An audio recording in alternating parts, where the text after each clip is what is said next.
ঈদের আগে বেতন ও বোনাস পাওয়া নিয়ে যা জানালো মাউসি, বিস্তারিত দেখুন রিপোর্টে।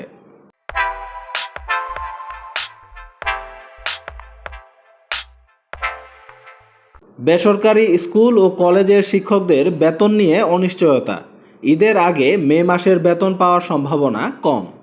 এপ্রিল মাসের বেতন দেওয়ার সময়সীমা পেরিয়ে গেলেও এখনও শিক্ষা মন্ত্রণালয়ে বেসরকারি স্কুল ও কলেজে কর্মরত শিক্ষক কর্মচারীদের বেতনের প্রস্তাব পাঠায়নি মাধ্যমিক ও উচ্চশিক্ষা অধিদপ্তর মাউসি।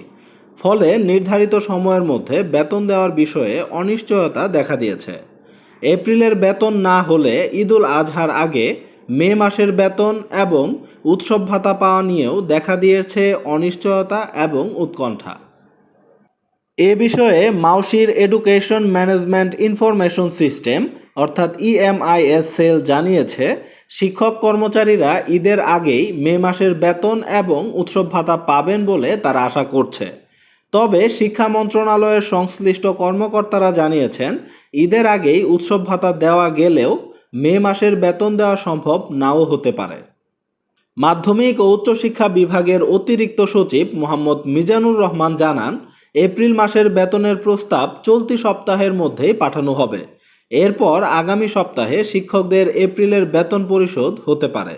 তবে ঈদের আগে মে মাসের বেতন দেওয়া যাবে কি না তা এখনই নিশ্চিত করে বলা যাচ্ছে না।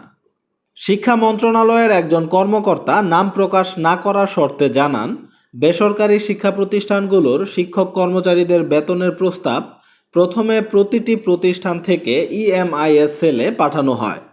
এরপর ইএমআইএস সেল তা সংকলন করে মাউসির সংশ্লিষ্ট শাখায় জমা দেয়। সেখান থেকে মন্ত্রণালয়ে পাঠানো হয়, যেখানে কয়েকটি পর্যায় পেরিয়ে তা অর্থ মন্ত্রণালয়ে যায়। অর্থ মন্ত্রণালয়ের অনুমোদনের পর এটি চিফ অ্যাকাউন্টস অফিস হয়ে বাংলাদেশ ব্যাংকে পৌঁছায়। পুরো প্রক্রিয়াটি দীর্ঘ ও সময় সাপেক্ষ। ওই কর্মকর্তা আরও বলেন, যদি মে মাসের মাঝামাঝি পর্যন্ত এপ্রিল মাসের বেতনের প্রস্তাব পাঠানো না হয়, তাহলে মে মাসের বেতনের প্রস্তাবেও একই বিলম্ব হতে পারে। চাঁদ দেখা সাপেক্ষে ৭ বা ৮ জুন ঈদুল আজহা অনুষ্ঠিত হতে পারে, আর ৫ জুন হবে ঈদের আগের শেষ কর্মদিবস।